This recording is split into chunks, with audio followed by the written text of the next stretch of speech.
Once again, welcome to your prose class, Spoken English and Broken English by George Bernard Shaw. In this class, we'll have to go for a quick recap what we have studied in the previous classes, then we'll start our fresh class.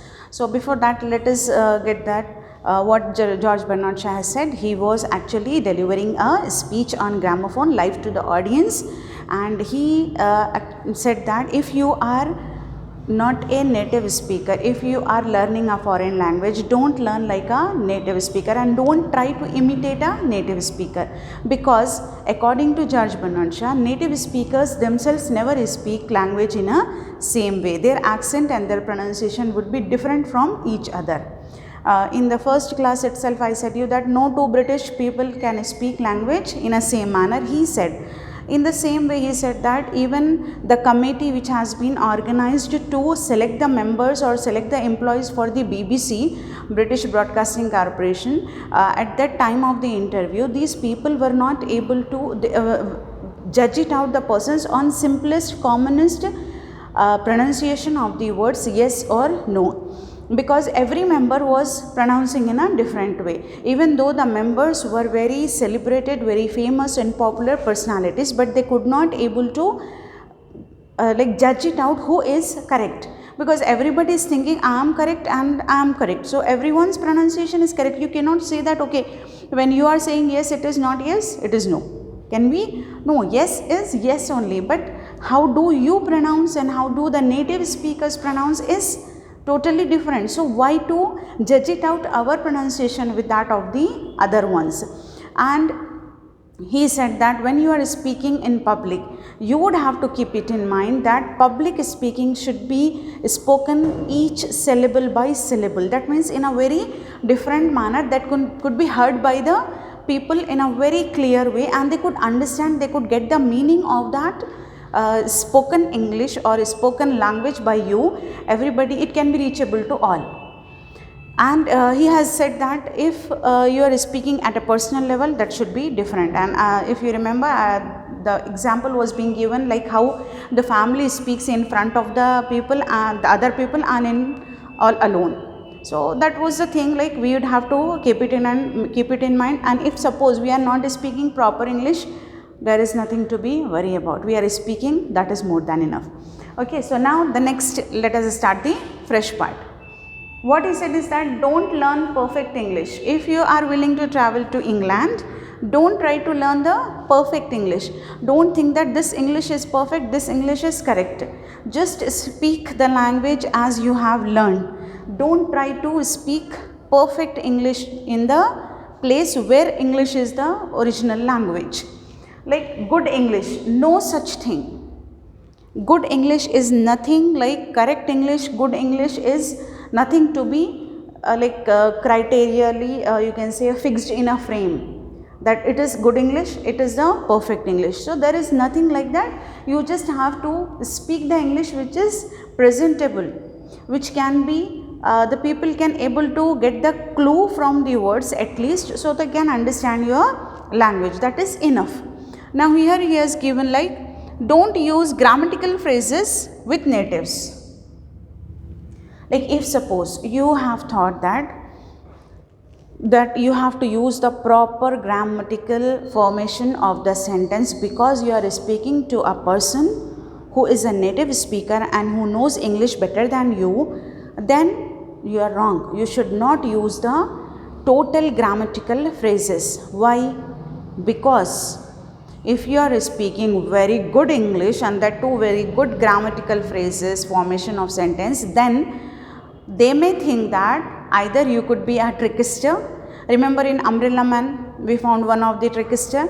In the same way, they can be found you as a trickster, or they can think that you are a fraud one who is try to deceive or cheat the people, or they can think that you are a beggar and in a very polite way you are asking or you are begging. So that means we have to, if suppose we have gone to America or England or Australia, there is no need for us to frame a good sentence. Like for example, he has given a very nice sentence over here. Will you have the goodness, sir, to direct me to the railway terminus at Charing Cross. If you ask this type of the sentence to the person, because only the whole meaning what you are getting here is that you wanted to know where is the railway terminus. So for that, how you are asking, because you know this is a very polite way to ask, and you know in the English language you have to keep the grammatical phrases in such a way, that's why you are framing this question.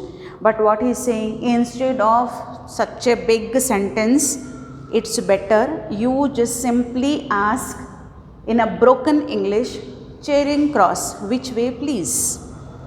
If you are asking to any of the native person the direction of a place, it's better if you can ask the language in a broken way, not in a complete formation of the sentence. It should be in a broken way. How to ask?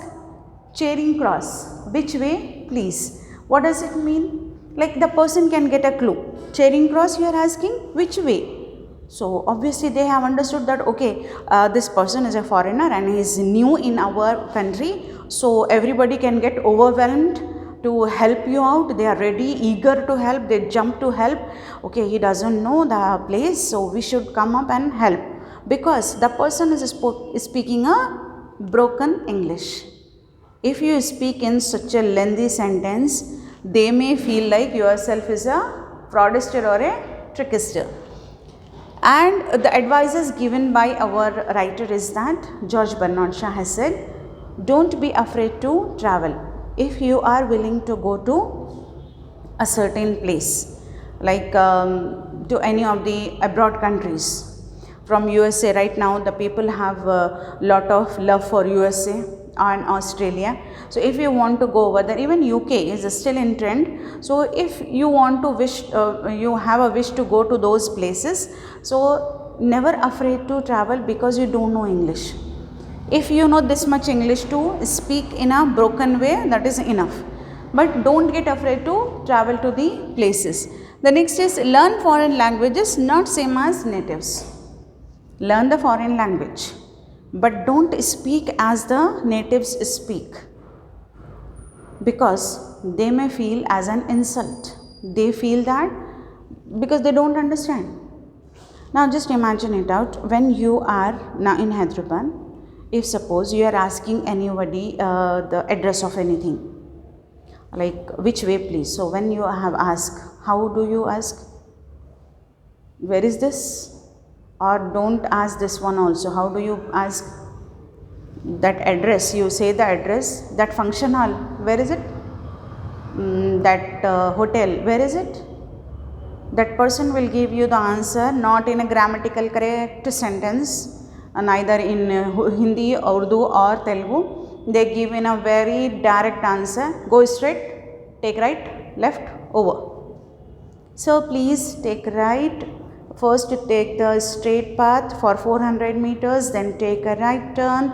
After few meters, few yards, you find a left turn, that could be a dead end, then you have to take. Can they define in such a way, in a very refined manner?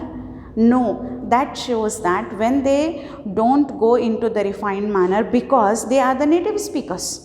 We are the native speakers of Urdu, Telugu, and they are the native speakers, those who are answering. So we don't frame the questions in a particular manner. So he is saying the same thing. Why to frame the question in the particular manner when you are going to the abroad places? And if a native speaker could not understand your English, they may feel insulted. They may feel that, oh, he is speaking such English, and I am not getting that English what they are speaking.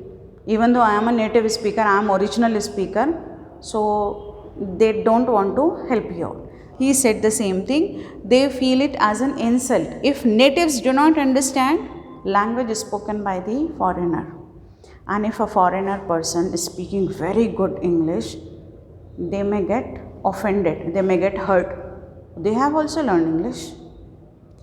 Like when you see any of the foreign persons, when white men or Sudanese, any person, when you see any of these men or women outside, like near your Charminar to Toli Chowki areas, anywhere, when you find these type of the people as a tourist, do you expect them to speak proper Urdu as you speak, proper Telugu as you speak?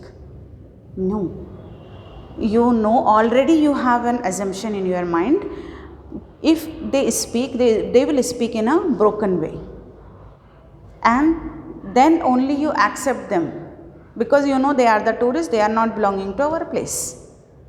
And if they speak in a proper manner, you would be the first one to say, when you speak so nice English, so nice language, Urdu and Telugu, why don't you, how do you don't know the places and the ways and the routes? Go and find out. You will become rude, because you have an assumption in your mind.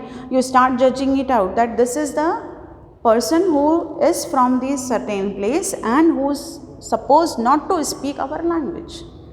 That same criteria follows everywhere, because every human being has the same feelings and same emotions. So here, when you are going to any foreign places, don't speak like the natives. Try to speak in a way where they can understand you in a broken way. So what type of English we need to use? Spoken English, and sometimes there is a need to go for the broken English. There is a, you can say, one study being done on the people, long back the study being done, and few for the studies what they do, like what they are doing for the vaccination of corona, that they are trying and testing on the few people, and if they are getting cured because of that, then the vaccine can go into under trial for the next session or next stage. In the same way, they have conducted few studies in English language, and in that study what they have done is they divided the people into two groups. One group, they taught them complete grammatical rules, the basics of the grammar, how to frame subject, verb, predicate, and then intransitive verb, then every auxiliary verbs, main verbs, how the clauses to be formed, then all the relative clauses to everything, then direct, indirect, everything being taught to them, all the grammatical rules. And the next group given the opportunity only to speak whatever you have understood, whatever you can able to in broken English, speak. So you know, after 3 months, they have given the 3 months time for that study. So 3 months time, they found out that the group who has given the accessibility to speak, who has given the chance to speak, they have become very good speakers. They have become fluent in the language with basic grammar. They understood the usage of the grammar by themselves, even though they have not been taught, but they understood the usage of the grammar and they didn't get hesitant, and they are speaking fluently. Whereas the ones, those who have been given the basic rules to the every structure of the grammar, become very good in grammar, they become the scholars in grammar, but they couldn't speak, because while they were speaking, while they were given the chance to speak, they were thinking first whether my sentence is grammatically correct or not. They become so specialist in grammar that they forgot how to speak. They were getting so, like you can say, judgmental about their own sentences, that they don't want to speak, because they don't want to get wrong English. They want to speak correct, perfect English. But as according to our writer, there is no correct English, no perfect English, only presentable English is there. Even he said no good English, only presentable English which can be understood by the people. So that was the study which shows that if you are good at grammar also, sometimes you cannot speak. So what do we need for speaking? We need only the power to speak, only the leaving our hesitation and just forgetting about our weaknesses and all, just have to go ahead and speak the language. So this was the advices given by him, and this was the you can say one of the inspiration for the people, those who are willing to go ahead in learning the different languages, not talking only about English, all the foreign languages. So, I hope you have understood well. Please go ahead once, read it out the paras, two paras, and there are certain things which can make you feel happy to be read out. Some humorous things are also there into that. Just check it out and try to understand the way he has written that, and definitely it is going to affect you and inspire you. In the next class, we will try to go ahead with the poem, explanation of the poem. By the time, take care, have a nice day.